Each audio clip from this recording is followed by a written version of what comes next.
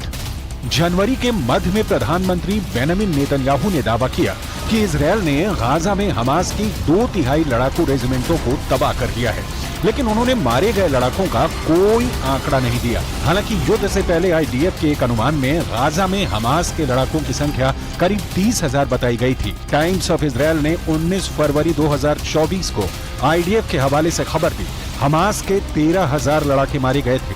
युद्ध शुरू होने के बाद आंकड़े बताते हैं कि गाजा पट्टी में मारे गए लोगों में कम से कम 70% महिलाएं और बच्चे हैं। पिछले 24 घंटे में मध्य गाजा में जिस तरह से इजरायली सेना ने भीषण हवाई हमले किए हैं, वो साबित करते हैं कि हमास को लेकर इजरायली सेना जरा भी रहम नहीं दिखा रही है। अंधाधुंध हवाई हमले गाजा से रफा और उससे सटे इलाकों में किए जा रहे हैं। इजरायली हवाई हमलों पर किए गए दावों के मुताबिक पिछले 24 घंटे में इजरायली हवाई हमले में 28 लोग मारे गए हैं, जबकि 51 से ज्यादा फिलिस्तीनी इजरायल के हमले में बुरी तरह से घायल हुए हैं। इजरायली वायुसेना गाजा सिटी में रिहायशी इमारतों पर अंधाधुंध हवाई हमले कर रही है। स्थानीय मीडिया के दावों के मुताबिक तबाह इमारतों में सैकड़ों फिलिस्तीनी बच्चे फंसे हुए हैं। इजरायल काफी समय से इस बात पर जोर दे रहा है कि वो मिस्र की सीमा से लगे शहर रफा पर बड़ा जमीनी हमला करेगा, क्योंकि हमास की आखिरी बटालियन यहीं पर छिपी हुई है। ऐसे में दावा किया जा रहा है कि 7 अक्टूबर 2023 के बाद से आईडीएफ के हमलों में कम से कम 34,596 फिलिस्तीनी मारे गए, जबकि 77,816 फिलिस्तीनी हमलों में घायल हो चुके हैं। ואני מברך על כך שממשל ביידן הבהיר שלשום שזו עדיין גם עמדתו. ואני מבקש להעביר דבר נוסף. ישראל היא לא זו שמונעת עסקה. חמאס מונע עסקה. דרישותיו הקיצוניות נועדו להביא להפסקת המלחמה והשארתו על כנו. זאת אומרת, להבטיח את הישרדותו, את שיקומו. आधी रात भून डाला मध्य गाजा। इधर इजरायली सेना हमास के टॉप कमांडर्स को मारना चाहती है, लेकिन दिक्कत यह है कि हमास चीफ वानिया कतर में छिपा बैठा है, जबकि सिनवार मिस्र से सटे रफा की सुरंगों में आबादी वाले इलाकों में छिपा बैठा है। इजरायल इसलिए बार बार कह रहा है कि रफा में हम ऑपरेशन शुरू कर चुके हैं। 4 जनवरी 2024 तक इजरायली सेना गाजा में 65,000 टन बमों से हमला कर चुकी है। इजरायल के भीषण खूनी हमले में 400 वर्ग किलोमीटर इलाके में 23 लाख फिलिस्तीनी फंसे हुए हैं। इजरायल दिसंबर 2023 तक गाजा पट्टी में 29,000 से ज्यादा बम बरसा चुका है, जिसमें गाजा पट्टी में मौजूद 70% से ज्यादा इमारतें पूरी तरह से तबाह हो चुकी हैं। कुछ दावों के मुताबिक हमास की 80% सुरंगें इजरायल की भयानक बमबारी में तबाह हो चुकी हैं, लेकिन रफा में मौजूद हमास की सुरंगों को तबाह करना इजरायल के लिए बहुत बड़ा सिरदर्द है, क्योंकि सुरंगें ठीक घनी आबादी के नीचे हैं। अगर यहाँ पर इजरायल 3,000 किलो के बम गिराता है तो यहाँ पर हजारों लोग मारे जाएंगे। אני אלחם בזה בכל כוחותיי. כפי שהחיילים שלנו מאוחדים להגן עלינו בשדה הקרב, אנחנו מאוחדים להגן עליהם בשדה המדיני. יחד נלחם, ובעזרת השם, יחד ננצח. पश्चिम की एक मीडिया रिपोर्ट के मुताबिक इजरायल अब तमाम दबावों के बावजूद हमला नहीं रोकेगा और ना ही हमास को बचने का जरा भी मौका देगा। अब देखना होगा कि हमास इजरायल से मुकाबला और कितने दिन तक कर पाता है। कहीं बारूद बरस रहा है तो कहीं आसमानी आफत। अरब के कई देशों में बेहिसाब बारिश के बाढ़ के हालात बना दिए गए। संयुक्त अरब अमीरात के 8 शहर सैलाब संकट से जूझ रहे हैं। दुबई जैसे शहर में बारिश का ऑरेंज अलर्ट जारी किया गया। 15 दिन पहले ही दुबई में जैसा सैलाब संकट आया, उससे भी भयानक बाढ़ आने की वार्निंग मौसम विभाग ने जारी की। आखिर अरब देशों में अंधाधुंध बादल ब्लास्ट जो हो रहा है वो क्यों हो रहा है, इस स्पेशल रिपोर्ट में समझिए।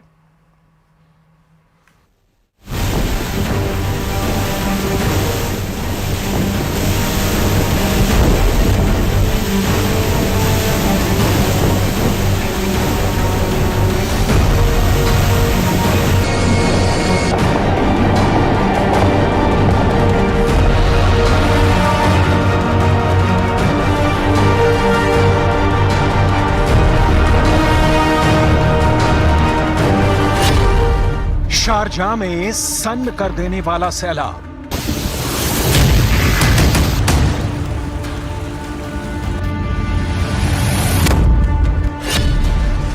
दहाड़ते दरिया में डूब रहा अबू धाबी।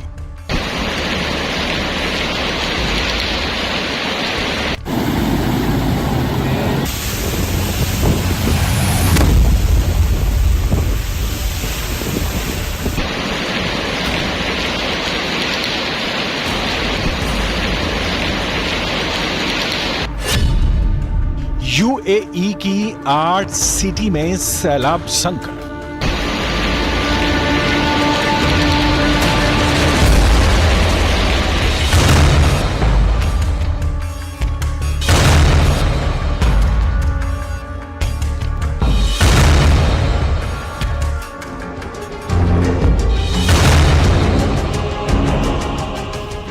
दुबई दरिया बनी है और उसी दरिया में दिन गुजार रहे हैं लोग।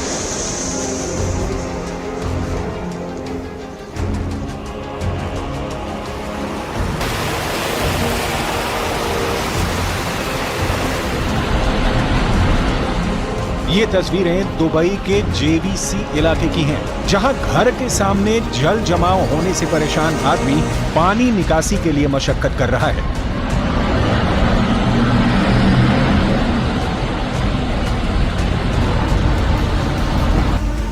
दुबई के तमाम इलाकों का यही हाल है, लेकिन हालात इससे भी बदतर होने की भविष्यवाणी है,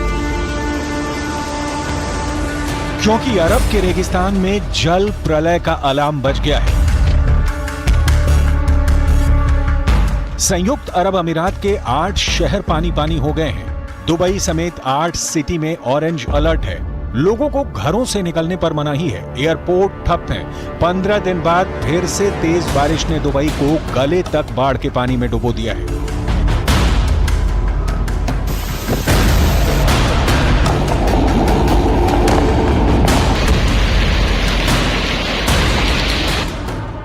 बारिश के कारण कई शहरों में जलभराव की समस्या शुरू हो चुकी है। यूएई के मौसम विभाग ने 3 मई तक पूरे देश में भारी बारिश का अलर्ट जारी किया है। दुबई के इंटरनेशनल एयरपोर्ट से 4 उड़ानें तक रद्द कर दी गई हैं। दुबई की मीडिया खलीज टाइम्स के मुताबिक शहर में बारिश के कारण स्कूल और बस सेवाओं को अगले आदेश तक के लिए बंद कर दिया गया है। शारजाह सिटी में पानी भरने लगा है। अबू धाबी के शेख रशीद बिन सईद स्ट्रीट एयरपोर्ट पर भी तेज बारिश के बाद पानी भर गया। दुबई पुलिस ने मौसम की मार से लोगों को बचाने के लिए अमीरात के कई इलाकों में सड़कों को बंद कर दिया है। अरब मुल्कों में मूसलाधार बारिश ने हालात बिगाड़ रखे हैं। 30 अप्रैल को सऊदी अरब के मदीना ने बेहिसाब बारिश में बाढ़ के हालात बने थे। बारिश के बाद आई बाढ़ ने सऊदी अरब के उत्तरी हिस्सों को सबसे ज्यादा प्रभावित किया। अल उला और अल मदीना प्रांत में भीषण बाढ़ देखी गई। मदीना की मस्जिद अल नबावी में भारी बारिश का पानी तेजी से गिरते हुए देखा गया। तूफानी बारिश को देखते हुए सऊदी अरब के 2 सूबों में स्कूलों को बंद कर दिया गया। मदीना में कई सड़कों पर बाढ़ का पानी आने के कारण यातायात भी रोक दिया गया था।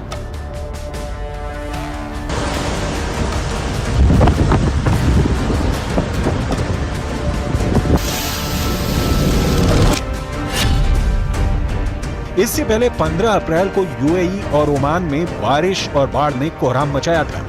रिकॉर्ड तोड़ बारिश से तब दुबई इंटरनेशनल एयरपोर्ट दरिया बन गया था। दुबई के हाईवे बाढ़ और बारिश से लबालब थे। दुबई में बादल इस कदर बरसे कि बुर्ज खलीफा जैसी बुलंद इमारत भी पानी में गिर गई थी। 15 और 16 अप्रैल को दुबई में रिकॉर्ड तोड़ बारिश हुई थी।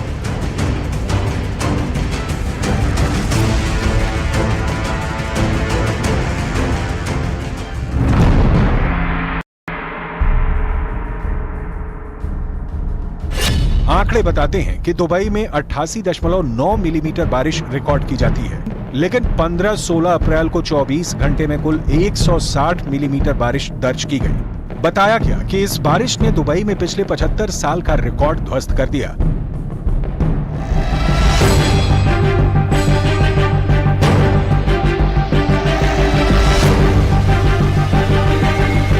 तब यूएई के राष्ट्रीय मौसम विज्ञान केंद्र ने पुष्टि की थी कि ज्यादा से ज्यादा बारिश के लिए क्लाउड सीडिंग करवाई गई। भीषण गर्मी से निपटने के लिए और तापमान को कम रखने के लिए दुबई में कृत्रिम वर्षा का ये बहाना मौसम वैज्ञानिकों के गले नहीं उतर रहा है। पहले जानिए क्लाउड सीडिंग क्या है। जब एक निश्चित जगह पर निश्चित समय में बहुत ज्यादा बारिश हो जाती है तो उसे हम बादल फटना कहते हैं। बादल फटना इस बात पर निर्भर करता है कि क्लाउड सीडिंग से कितने बादल जमा हुए हैं। अगर बहुत ज्यादा भाप से भरे बादलों की पहचान करके उसमें क्लाउड सीडिंग करा दें तो बादल फट सकते हैं। ऐसे में संभव है कि यूएई समेत खाड़ी देशों में इसकी वजह से तेज बारिश आई हो, जो बाढ़ की वजह बनी। हालांकि पश्चिमी देशों के मौसम वैज्ञानिक दुबई में बाढ़ की वजह क्लाउड सीडिंग को नहीं मान रहे। एक्सपर्ट के मुताबिक खाड़ी देशों पर बादल की पतली लेयर होती है, वहां क्लाउड सीडिंग के बावजूद इतनी बारिश नहीं हो सकती है कि बाढ़ आ जाए। क्लाउड सीडिंग से एक बार में बारिश हो सकती है, इससे कई दिनों तक रुक रुक कर बारिश नहीं होती, जैसा कि देखा जा रहा है। यूएई और ओमान जैसे देशों में तेज बारिश की वजह जलवायु परिवर्तन को माना जा रहा है।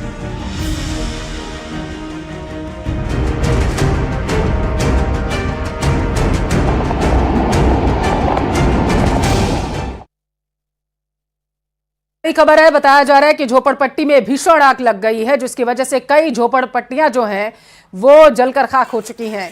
जानकारी ये मिल पाई है कि सिलेंडर में ब्लास्ट हुआ था और इसी वजह से आग लगी। हालांकि जैसे ही मामले की सूचना दमकल विभाग को मिली, वो मौके पर पहुंच गई है। तस्वीरें आपके टेलीविजन स्क्रीन पर आप देख सकते हैं कि किस तरीके का भीषण आग का तांडव जो है वो पटना में देखने को मिला है। दमकल की टीमें मौके पर मौजूद हैं, आग बुझाने की कोशिश लगातार की जा रही है।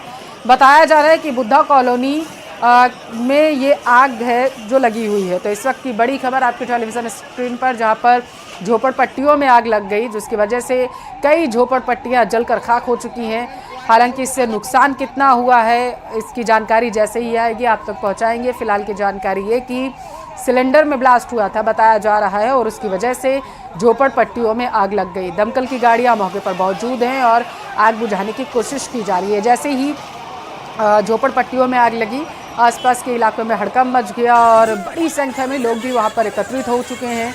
दमकल विभाग की टीम पुलिस के साथ मिलकर और स्थानीय लोगों की मदद से आग पर काबू पाने की कोशिश लगातार कर रही है। तो इस वक्त की बड़ी खबर है, बिहार से पहुंचा रहे हैं, जहां पर बुद्धा कॉलोनी में झोपड़पट्टियों में भीषण आग लग गई।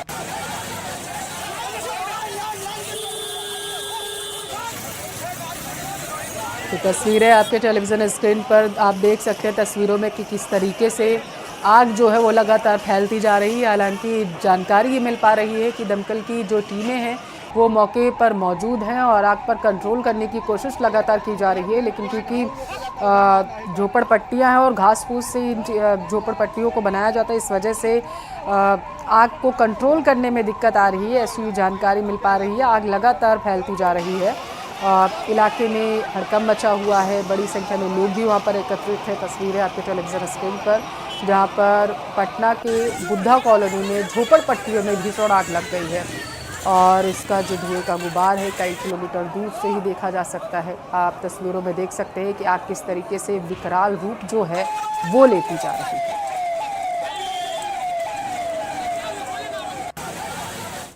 और